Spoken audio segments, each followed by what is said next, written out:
Bonjour à toutes et tous, bienvenue dans les coulisses du Grand Lyon. Mon invité du jour, Véronique Dubois-Bertrand, bonjour. Bonjour. Vous êtes la maire du 3e arrondissement. J'avais envie d'ajouter la maire assez discrète du 3e arrondissement. Vous êtes assez peu présente dans les médias ou sur les réseaux sociaux. C'est une volonté de votre part? Oui, je suis pas une grande communicante. Je ne suis pas fan des réseaux sociaux. Je préfère le contact direct. Donc pour avoir un devoir de redevabilité, je vais plutôt au contact des habitants et des habitantes du 3e. Et puis je réponds aux invitations des journalistes qui me sollicitent. Vous vous méfiez un peu des médias peut-être? Tout à fait. Alors, vous avez été élu dans un arrondissement assez symbolique des années Gérard Collomb. C'était là où vous voulez faire sa skyline, à la Pardieu.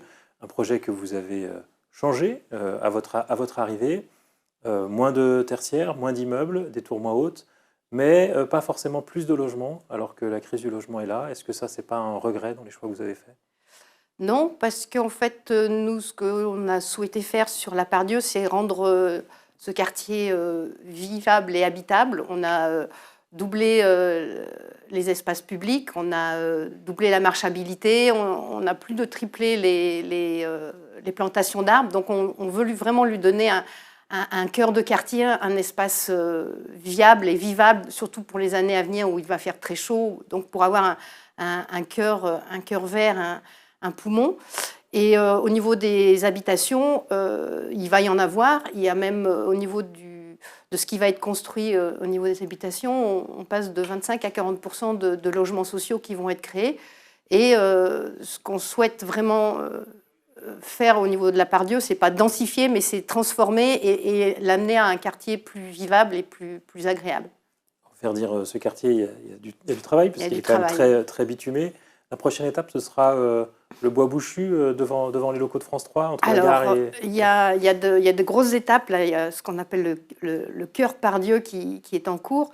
Donc, la prochaine étape, ça va être effectivement le boisement bouchu qui prendra place à la place de la base vie de la place Béraudier, c'est-à-dire fin 2025, les Algeco vont être démontés.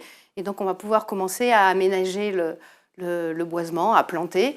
Ce sera un Ensuite, petit coin de verdure au milieu des ça immeubles. sera un petit coin de verdure au milieu des immeubles. Et ensuite, quand au niveau du parc de France 3, quand tout le projet sera calé, on pourra aussi étendre ce boisement sur une partie du parc de France 3.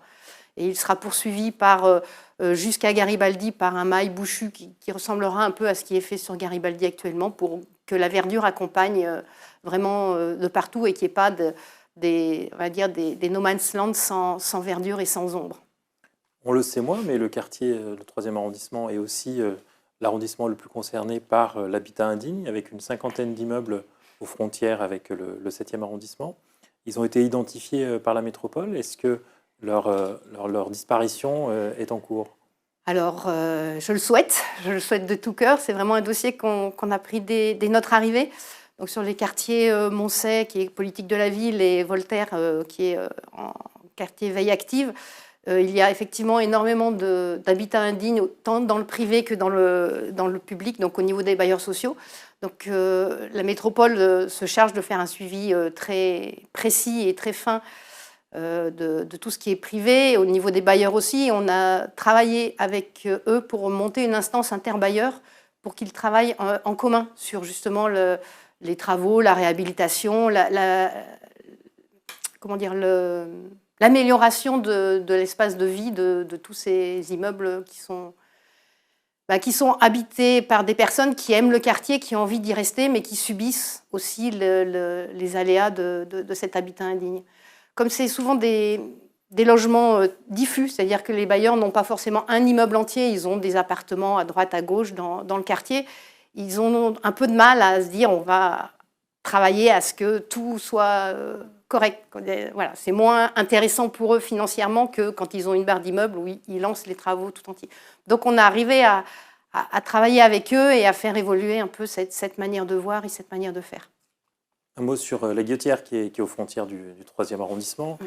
On a appris hier la condamnation à des peines allant jusqu'à 2 ans de prison des auteurs de l'agression des policiers qui avaient été lynchés, on s'en souvient, sur la place. Vous vous satisfaisez de ces condamnations? Toute violence est condamnable. Donc le fait que les auteurs des violences soient condamnés, c'est la justice, c'est logique, c'est normal. Moi, je reviendrai plus sur le fait de cette présence policière qui a été importante, qui a été un acteur important pour l'apaisement du quartier. Maintenant que ce quartier est apaisé, la présence policière est toujours là, mais il faut qu'on arrive à passer à autre chose. Et donc, c'est ce qu'on fait petit à petit, c'est-à-dire qu'on réinvestit le quartier dans des actions populaires, on va dire, avec des temps forts, des temps de partage, des temps conviviaux. Et notamment, c'est très bien, ça va m'amener au Festival des Cuisines du Monde. Voilà, au Festival des Cuisines du Monde, qui est une belle réussite, qui a été portée par une association qui s'est créée il y a peu de temps d'ailleurs sur la Guillotière. C'est un regroupement d'habitants et de commerçants qui ont eu envie de donner une autre image, qui avait assez d'entendre la Guillotière descendue comme un quartier où il ne fait pas bon vivre, où c'était compliqué. Donc ils ont pris les manettes et ils ont dit, nous, on a envie que les gens réadorent la Guillotière. Donc ils sont venus avec ce projet de Festival des Cuisines du Monde. Donc il y avait 2 conseils de quartier, un du 3e, un du 7e, et l'association. Et donc on les a accompagnés, on les a aidés à créer ce festival qui a eu lieu le 14 mai et qui a regroupé plus de 3000 personnes. Il y a eu 2400 repas de vendus. Il y avait 21 restaurateurs qui étaient là de différents pays pour proposer des repas. Et ça a été de 11h à 17h un cours gambetta piétonnisé avec une vraie fête et un vrai temps convivial où tout le monde était heureux d'être. Et pour moi, c'est vraiment représentatif de ce que l'on peut faire à la Guillotière, qui est un quartier comme un autre, qui est un quartier où on peut être bien et où on peut faire des belles choses. Donc il y aura un avant et un après le Festival des Cuisines du Monde. Il faut comprendre que ce festival reviendra l'année prochaine. On l'espère, on le souhaite, et je pense que tous les organisateurs, même s'ils étaient bien fatigués à la fin de la journée, ont très envie de pouvoir renouveler ce festival. Et c'est un événement parmi d'autres que vous souhaitez avoir sur la Guillotière ? C'est un événement parmi d'autres. On aimerait bien pouvoir aussi faire un temps pour le 8 décembre. Régulièrement, au niveau des mairies, on organise en décembre et en septembre ce qu'on appelle la voie est libre, où il y a des animations portées par les mairies, mais on a envie aussi que les habitants et les associations du quartier s'emparent de cet espace public et s'emparent de ce quartier pour le faire vivre et créer des moments conviviaux. Un dernier mot avant de finir. Le 8 mai, à l'occasion de l'avenue du président Macron dans le 3e arrondissement, votre mairie a été attaquée par une manifestation sauvage. Pour vous, les auteurs de cette manifestation, c'est clairement l'extrême gauche. Vous arrivez à le dire ou vous ne le dites pas ? Je ne vous le dis pas, c'est clairement des casseurs, oui. C'était des jeunes qui étaient là pour casser, ce qu'ils ont fait d'ailleurs tout le long du parcours. Alors c'est un raccourci de dire que c'est l'extrême gauche. On peut dire aussi pourquoi est-ce que enfin voilà, on a dans les manifestations. Vous n'avez jamais de problème à nommer l'extrême droite. Pourquoi? Pardon? Vous n'avez jamais de problème à nommer l'extrême droite? J'ai jamais de problème à nommer l'extrême droite. L'extrême gauche, je trouve que c'est un raccourci facile entre nos appels à la désobéissance civile, qui est une désobéissance pacifique, et ces jeunes qui sont là pour casser. Alors il y en a qui sont là, qui sont en colère et qui, pour eux, effectivement, l'extrême gauche appelle à faire table rase pour pouvoir reconstruire. Mais les jeunes qui sont dans ces manifestations, clairement, pour les avoir vus et pouvoir avoir essayé d'échanger avec eux, ils sont là pour casser. Ils ne sont pas là pour des convictions politiques.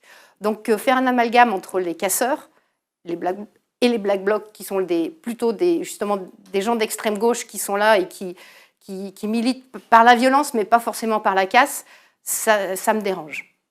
Quelle est l'étendue des dégâts sur la mairie du 3e arrondissement? Dans notre malheur, on a eu un peu de chance, parce qu'on a eu que du bris de verre et puis 1 ou 2 volets de cassés, parce que les CRS étaient présents, ils sont intervenus très rapidement et ils ont pu désencercler la mairie. Véronique Dubois-Bertrand, je vous remercie. Merci. Et puis moi, je vous dis à demain pour une nouvelle émission des coulisses du Grand Lyon.